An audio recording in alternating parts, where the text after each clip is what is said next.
First ever factory outlet Mukunda jewellery KPHB Kothapet Khammam Somajiguda Hanamkonda.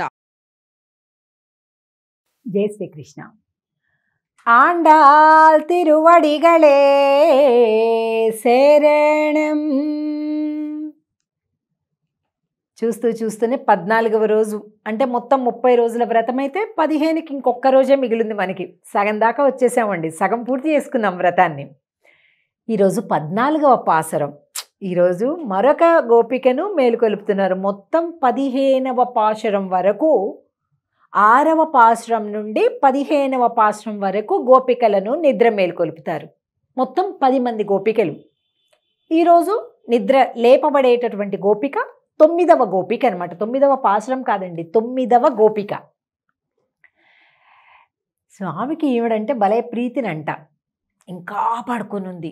ఏమిటి ఇంతసేపు పడుకుంటుంది, అసలు ఈవిడ ఉండలేదు, స్వామి ఉండలేడు, ఈమె లేకుండా, స్వామి లేకుండా ఈవిడ ఉండలేదు, ఇలా పడుకోడు. బాలుడు పొద్దెక్కిపోతుంది, అందరం వచ్చేసాము. ఏమై ఉంటుంది, బహుశా రాత్రి స్వామి ఈమె దగ్గరికి వెళ్ళిపోయి ఉంటాడు, అందుకే ఈమె లేవడాలే. లేకపోతే ఈవిడ అసలు ఆగే రకమేనా, ఆగుతుందా అలాగా అని అనుకుంటూ పాసురం పాడుతున్నారు ఈ ఆండాళ్ గోష్ఠి, అందరు ఆడపిల్లలు కూడా అనమాట. ఈ పాసురం 14వ పాసురంలో మొదటి పదం ఏంటంటే ఉంగళ్ నీ అని అర్థం అనమాట.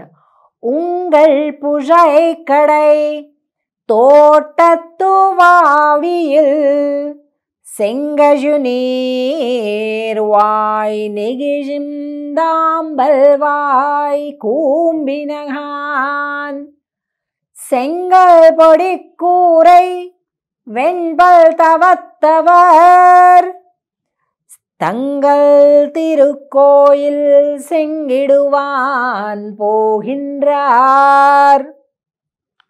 எங்களை முன்னம் எஜுப்புவான் வாய் பேசும் நங்காய் எஜுந்திராய் நாணாதாய் நாவுடையாய் செங்கடு செக்கரம் ஏந்தும் தடக்கையன் பங்கைய கண்ணானை பாடேலோரெம்பாவாய்.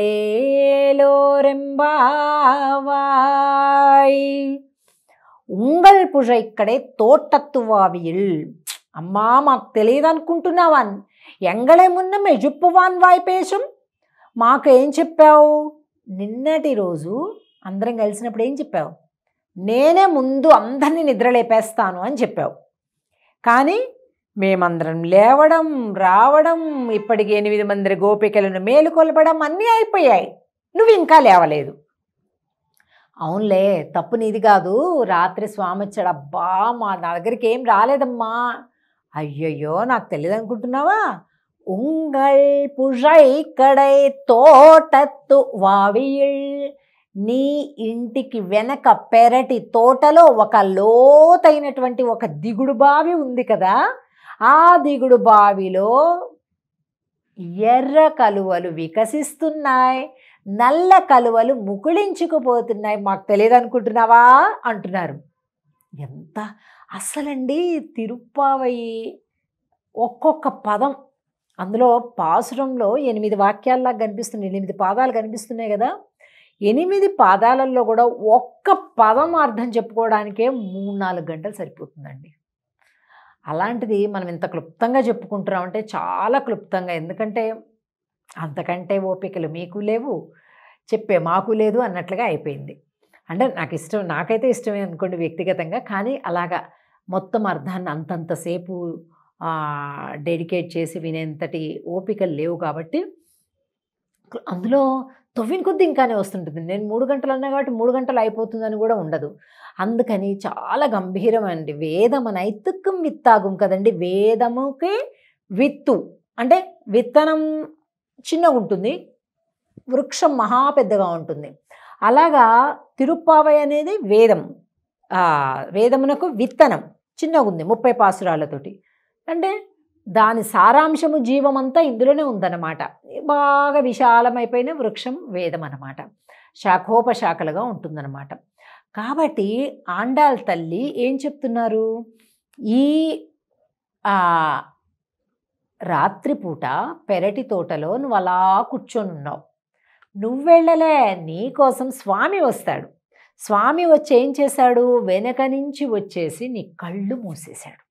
ఏమండి, ఈవిడ యొక్క కళ్ళు మూసాడట. ఈ కళ్ళు మూసేస్తే ఏమిటైంది, వెనకెవరున్నారు, కృష్ణుడున్నాడు. ఈవిడని చూసిన ఆనందంలో ఆయన కళ్ళు బాగా పెద్దగా ఆనందంగా అయిపోయినాయంట. ఈవిడ కళ్ళు మూసేశాడట, ఇలా దాగుడు మూతలు. అంటే చూడండి, అమ్మవారి కళ్ళు నల్లగుంటాయి, స్వామి కళ్ళు వాత్సల్యంతో లేత ఎరుపుగా ఉంటాయి. కాబట్టి ఎర్ర కలువలు వికసించాయి, నల్ల కలువలు ముకుళించాయి అని చెప్తుంది. అంటే మర్మగర్భంగా అనమాట. అసలు మన కావ్యాలలో కానీ సంస్కృత శ్లోకాలు వాంగ్మయంలో చాలా చోట్ల చాలా అద్భుతమైనటువంటి శృంగార రసం ఉంటుందండి. చాలా సున్నితంగా, చాలా పొలైట్గా, చాలా మర్మగర్భంగా, అట్లాగా చాలా బాగుంటుందన్నమాట.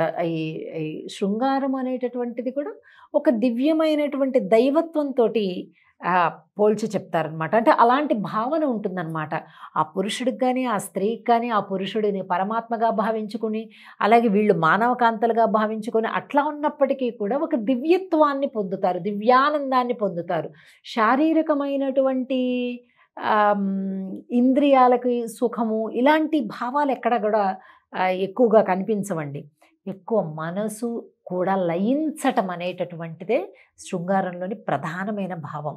ఇప్పుడు ఆ పరమాత్మ పరమ పురుషుడు, మనం స్త్రీ భావం కలిగి ఉన్నాము అని అంటే ఆ అద్వితీయమైనటువంటి అమలినము అంటారండి. మలినము కానటువంటి ఆ ప్రేమ ఏదైతే ఉంటుందో అద్వితీయమైనటువంటిది, ఆ అమలిన శృంగారము అంటారు. అదే జీవాత్మ పరమాత్మల యొక్క కలయిక అన్నమాట. కాబట్టి తిరుప్పావై ఏదో గోపికలు పడుకున్నారు, మేల్కొలుపుతున్నారు, అలా ఏమమ్మా స్వామి దగ్గరికి వెళ్దాం, అమ్మా స్నానం చేద్దాం, ఇవన్నీ ఉన్నప్పటికీ కూడా అసలు అంతరార్థం ఏంటయ్యా అంటే స్వామిని చేరుకోవటం, స్వామి యొక్క దివ్యత్వంలో రమించటం, స్వామి యొక్క అనుభవాన్ని మనస వాచ కర్మణ తీసుకోవటం అన్నమాట. ఇలాగా ఉండేటటువంటి ఒక దివ్య ఆనందాన్ని వీళ్ళందరూ కూడా పొందుతున్నారు. ఉంగళ్ పుషైక్కడై తోటత్వావిల్ సింగజనీరు, ఎక్కడంటే అబ్బా మీరు ఏదో అనుకున్నారు, ఏం లేదమంటే అమ్మా మేము చెప్పిన ఈ కలువలు వికసించటం ముకుళించటం ఎక్కడ అనుకుంటున్నాం, మేమేం బలవంతంగా పీకేలేదు, ఆ దిగుడు బావి లోపల ఉండేటటువంటి కలువలు. మేమేం దిగి తీస్తామా, లోపలికి వెళ్ళి ఒక్కొక్క రెక్క పీకుతామా, తెల్లారిందమ్మా అంటుంటే నువ్వు ఇవన్నీ చెప్తున్నావు. తంగల్ తిరుక్కోయిల్ సెంగిడువాన్ పోగిండ్రార్, కోవిలలందరూ తెరుస్తున్నారమ్మా. ఇంకా అప్పుడే ఏమి తెల్లారలేదులే, మీ తొందరకి మీకు అలా అనిపిస్తుందంటే, లేదు తల్లి, కోవిలలు తెరుస్తున్నారు. నంగాయ్ ఎజుందిరాయ్ నాణాదాయ్ నావుడాయ్, నువ్వు గొప్ప పరిపూర్ణురాలేవు కదా. నాణాదాయ్ అంటే ఏంటంటే సిగ్గు లేని దానా అని అర్థం. ఏమంటారు, ఇది తిట్టేమో అనుకుంటారు, కాదండి. భగవత్ సంబంధమైనటువంటి విషయంలో రమించేటటువంటి వారికి సిగ్గు ఉండదు. మీకు ఈ కాలానికి అనుగుణంగా నేను అర్థమయ్యేలాగే చెప్తా. ఇప్పుడు భగవత్ సంబంధమైనటువంటి సాధు పురుషులు, సన్యాసులు, పీఠాధిపతులు, అయ్యగారులు, మేము ఎవరైనప్పటికీ కూడా భగవత్ సంబంధమైనటువంటి సేవా రంగంలో ఉన్నటువంటి వాళ్ళు ఇట్లా కాంట నిలువబొట్టు పెట్టుకుంటారు, అడ్డబొట్టు పెట్టుకుంటారు, రుద్రాక్షలు వేసుకుంటారు, కంకణాలు పెట్టుకుంటారు, ఏమండి దండం పట్టుకుంటారు, చేతిలో కాషాయం కట్టుకుంటారు. మామూలు అందరు ప్రపంచం అంతా కూడా ఒక ప్యాంటు షర్టు వేసుకొని అట్లాగా ఉంటే వీళ్ళేమో అట్లా ఉండరు. అండి ఇదేంటండి ఇలా ఉంటారు అంటే, అది భగవంతునితోటి అటాచ్ అయి ఉన్నారు వీళ్ళు. కాబట్టి వాళ్ళ దీన్ని ఏమన్నా అనుకుంటారు, వాళ్ళు దీన్ని ఏమన్నా అలా ఏం ఉండదు వాళ్ళకి. ఎందుకు, ఇది భగవంతుడికి ఇష్టం, అది భగవత్ సంబంధమైనటువంటి భావనతో ఉంటారు కనుక లోకాన్ని చూసి సిగ్గుపడరు వాళ్ళు. అంటే మామూలుగా ఇప్పుడు చూడండి, ఎవరైనా ఏం అలవాటు లేని వాళ్ళు ఒక్కసారి పంచకట్టుకొని అవతలకి వెళ్ళంటే అయ్యో అని సిగ్గుపడిపోతారు. వీళ్ళు శుభ్రంగా పంచకట్టేసుకొని ఆ ఫ్లైట్ ఎక్కుతారు, ట్రైన్ ఎక్కుతారు, బస్సు ఎక్కుతారు, శిఖ పెట్టుకుంటారు, నామం పెట్టుకుంటారు, అన్నీ ఉంటుందన్నమాట. అంటే సిగ్గు ఉండదన్నమాట. లౌకికమైనటువంటి వేషభాషలు, లౌకికమైన వ్యవహారాల విషయంలో తాము అలా ఉండట్లేదే అనే సిగ్గులు మొహమాటాలు అసలు ఉండవు. ఇప్పుడు మామూలుగా చూడండి, ఎవరైనా 10 మంది కలిపి సురాపానం చేస్తున్నారు, మందు తాగుతున్నారు అనుకుందాం. అంటే పెద్ద మంచి మాటలు కాదులే కానీ ఇక లోకంలో అట్లా ఉంటుంది కాబట్టి. అలాంటి చోట్ల వీళ్ళ చూస్తే ఏమయ్యా ఇలాంటి పనులు చేయకపోతే కాస్త వెళ్ళి మంచిగా పని చేసుకొని హాయిగా కుటుంబంతో సమయం పెట్టుకోవచ్చు కదా అని అంటారు తప్ప వీళ్ళు కూడా పద తాగేద్దాం అని కూర్చోరు. అంటే లోకంలోవి ఎంత వికృతమైనటువంటి చేష్టలు ఉన్నా వాటితో పాటు కలగలిపి తమ వ్యక్తిత్వాన్ని కోల్పోరు. అటువంటి వాళ్ళని సిగ్గు లేదు అని అంటారు. అంటే ఏ సిగ్గు? వ్యావహారికమైనటువంటిది. సెంగొడు చక్రం ఏందుం తడక్కయ్యన్ పంగయ్య కన్నానే పుండరీకాక్షుడైనటువంటి శంఖ చక్రాలను ధరించినటువంటి స్వామిని పాడదాం తల్లి అంటున్నారు ఈ పాసురంలోని గోపికని. ఇక రేపు 15వ పాసురంలోకి మనం ప్రవేశిస్తున్నాం. జై శ్రీకృష్ణ.